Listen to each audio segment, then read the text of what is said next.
Hello दोस्तों, स्वागत है आपका अपने यूट्यूब चैनल वीके ज्ञान हब पर। तो आज हम लोग देखेंगे कौन सा काव्य खंड, हिंदी काव्य खंड। याद रखेंगे आपका जो गोदली है, जितने भी 10th के विद्यार्थी हैं उनका काव्य खंड जो है, क्योंकि यही सारी चीजें जो काव्य खंड के अंतर्गत आती है ना, कविता वाली चीजें, यही बहुत सारे बच्चों को समझने में कठिनाई होती है, इसका मतलब ही नहीं समझ में आता है।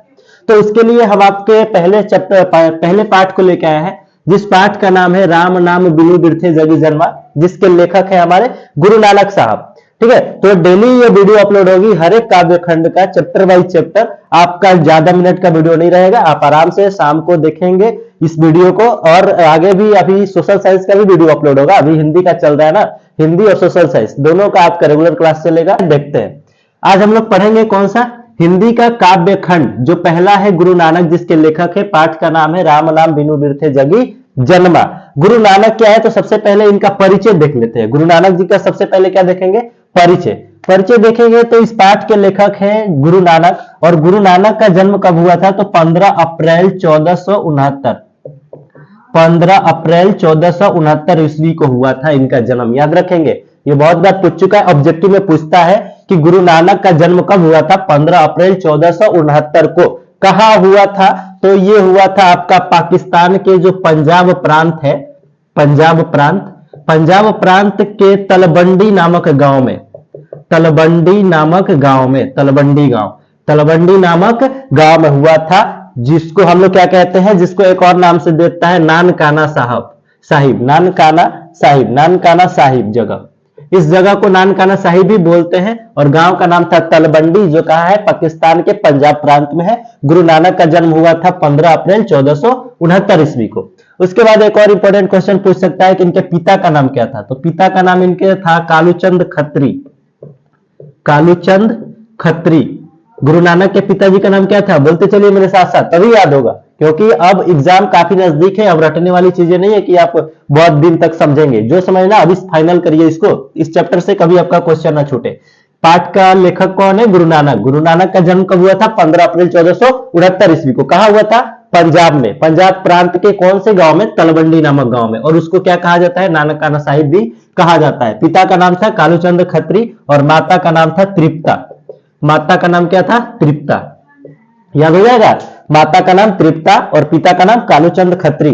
और उसके बाद इनकी मृत्यु जो थी, इनके जो पिताजी थे ना कालूचंद खत्री जी, कालूचंद खत्री जो है, ये बोलते थे इनको गुरु नानक को कि बेटा तुम क्या करो कि तुम व्यवसाय में काम लगाओ। ये व्यवसायी थे एक प्रकार का कालूचंद खत्री, बोले कि बेटा तुम भी मेरे साथ व्यवसाय में हाथ बढ़ाओ, व्यवसाय करो।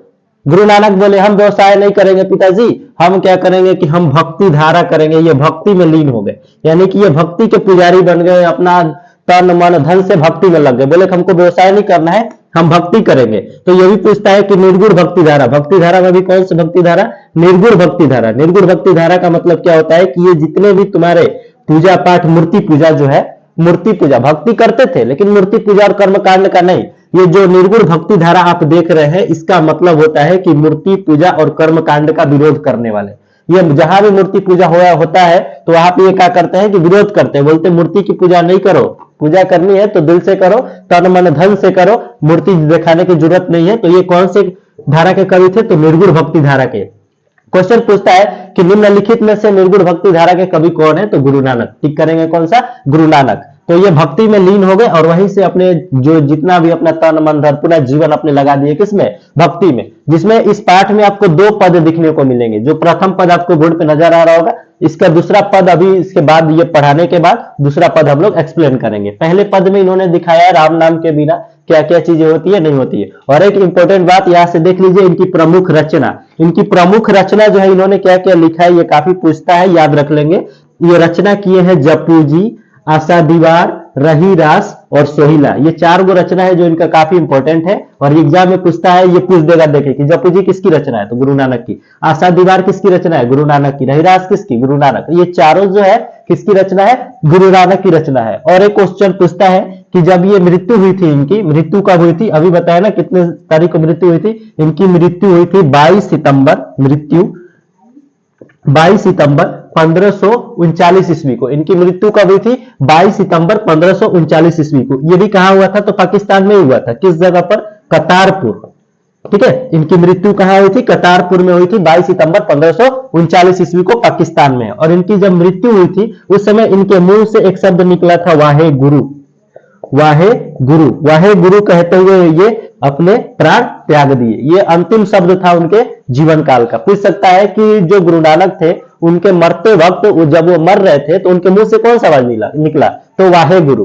कौन सा? वाहे गुरु। वाहे गुरु कहते हुए उन्होंने प्राण त्याग दिया 22 सितंबर 1539 ईस्वी को।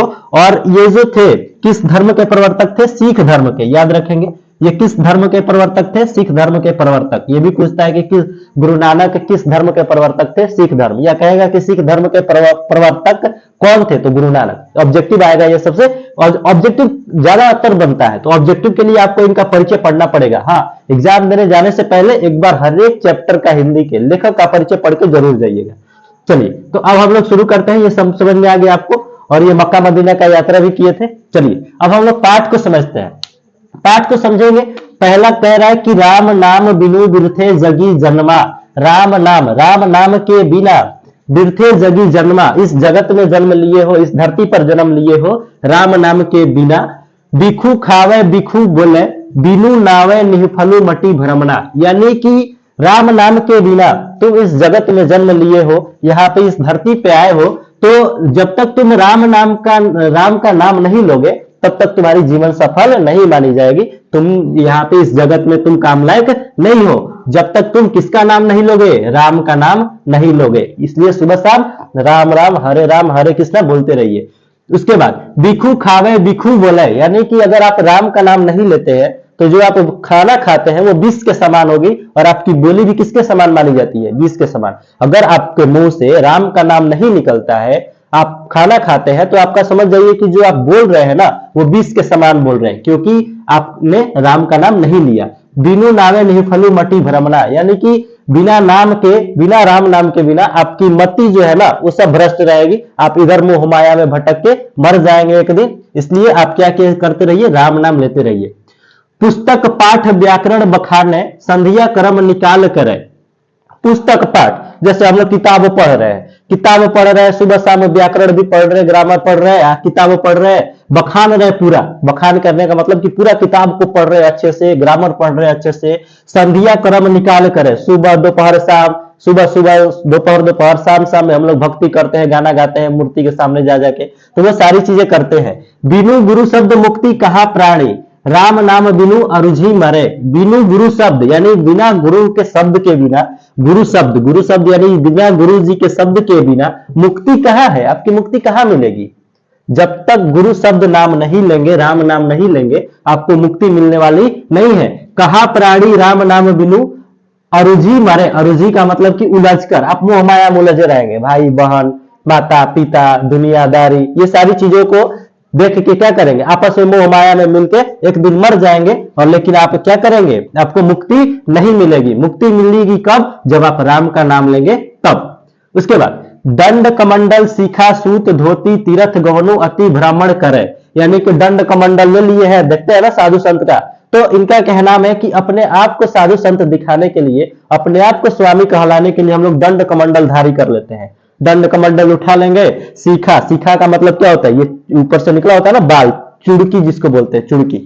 सीखा सूत धोती तीर्थ गवनु, सूत यहाँ से जो जनेऊधारी करते हैं, सूत लगा लिए, चुरखी लगा लिए, दंड कमंडल टांग लिए, और तीर्थ गवनु अति भ्रमण करे, और चारों तीर्थ घूम रहे हैं, चारों तरफ जा रहे हैं, और अपने आप को क्या कह रहे हैं? स्वामी कहलवा रहे हैं।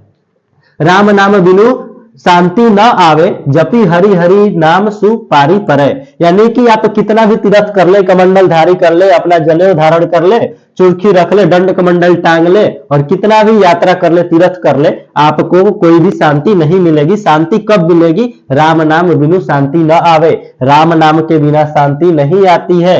जपी हरि हरि नाम सुपारी परे, यानी कि हमेशा आप क्या करें? हरि हरि का नाम जपते रहें।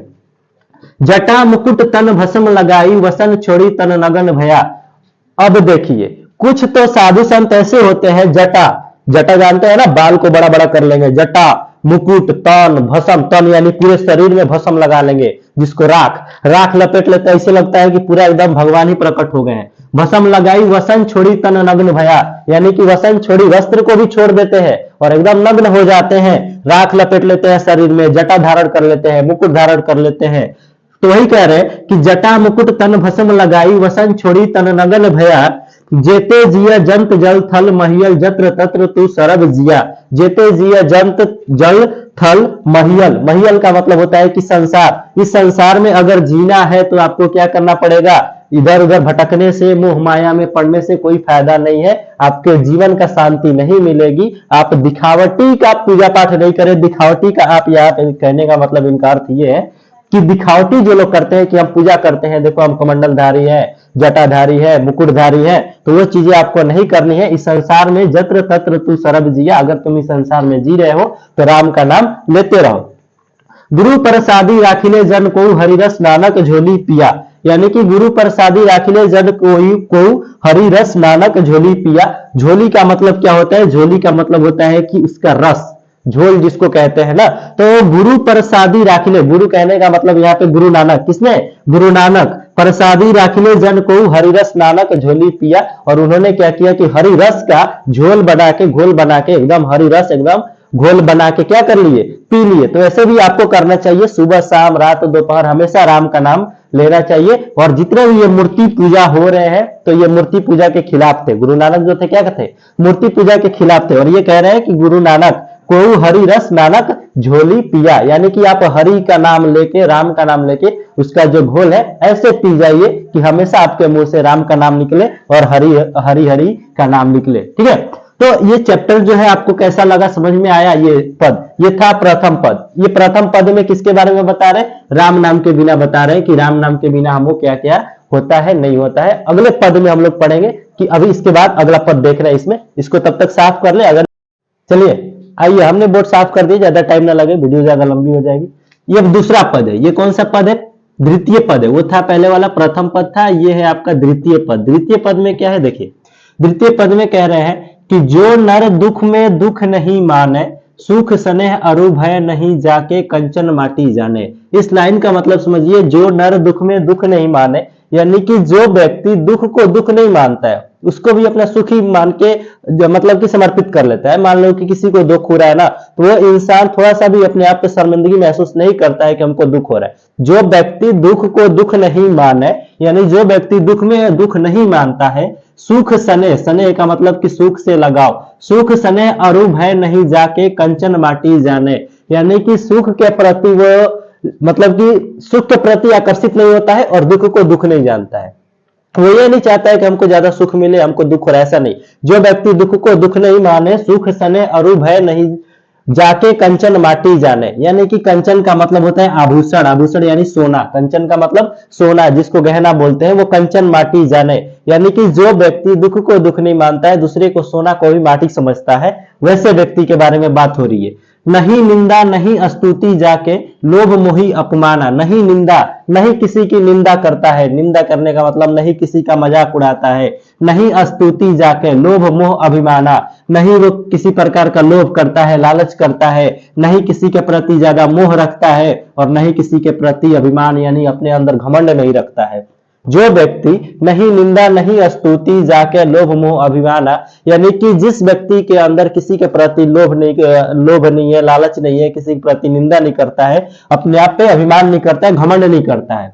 हर्ष का मतलब होता है सुख, हर्ष शोक, यानी कि जो सुख और दुख, यानी कि खुशी और गम, यानी शोक का मतलब होता है गम दुख, हर्ष का मतलब होता है खुशी। जो खुशी और गम ते रहे नियारो, नियारो का मतलब रहे, रहे का मतलब रहना, नियारो का मतलब कि एक समान, जो सुख में भी वैसा ही बिहेव करे और दुख में भी वैसा ही बिहेव करे। लेकिन आजकल क्या है, जो जिसके पास थोड़ी भी पैसा आ जा रही है, पैसा आ जा रहा है, तो अपने आगे किसी को लगा नहीं रहा है, तो ऐसा नहीं करना है। जैसे आप सुख में है, खुशी में है, वैसे ही आप दुख में भी बने रहिए, दोनों जगह एक समान रहे। ना ही मान अपमाना, और ना ही मान अपमान का आपको कभी दुख लगना चाहिए कि कोई मेरा मान कर रहा है तो कोई मेरा अपमान कर रहा है, ठीक है, उससे आपको कोई मतलब नहीं है। जिसको जो कहना है आपके बारे में कहने दीजिए। आशा मनसा सकल त्यागी के जगी तह रहे निराशा, काम क्रोध जेहि पर से नाही तेहि घट ब्रह्मा निवासा। आशा मनसा सकल त्यागी के जय तही रहे निराशा, यानी कि आशा मनसा सभी को, सब चीज को क्या कर दो, त्याग कर दो। काम क्रोध जेहि, काम क्रोध यानी कि जिससे काम क्रोध यानी जिसको काम और क्रोध, जेहि पर से नाही तेहि घट ब्रह्म निवास, अपने काम के प्रति, क्रोध के प्रति वो क्रोध को त्याग देगा, अपने अंदर से गुस्से को निकाल देगा, वैसे मनुष्य में ही किसकी निवास होती है, ब्रह्मा निवासा, यानी कि वैसे ही मनुष्यों के अंदर ब्रह्मा जी का निवास होता है। गुरु कृपा जही नर पे किन्हीं तीन यह जुगति पिछानी, गुरु की कृपा यानी कि गुरु की कृपा, जही का मतलब जिस जिस मनुष्य पर, गुरु की कृपा जिस मनुष्य पर आ जाए, पै किन्हीं तीन यह जुगति पिछानी, ठीक है जी, मतलब कि जिस व्यक्ति पर गुरु की कृपा आ जाती है, जिस पर गुरु जी अपनी कृपा बरसाने लगते हैं, वो क्या करता है कि उसका जग से पीछा छूट जाता है। तीन यह जुगति पिछानी, वो सारे जग से पीछा छोड़ देता है। नानक लीन भयो गोविंद सो जियो पानी संग पानी, कह रहे हैं कि नानक जो है, गुरु नानक ये लीन हो गए, मग्न हो गए, भयो गोविंद यानी कि अपने गुरु के प्रति, अपने देवी देवताओं के प्रति, अपने भक्ति के प्रति इतना लीन हो चुके हैं, सो जियो पानी संग पानी, जैसे पानी में पानी क्या हो जाता है, मिल जाता है। तो पूरे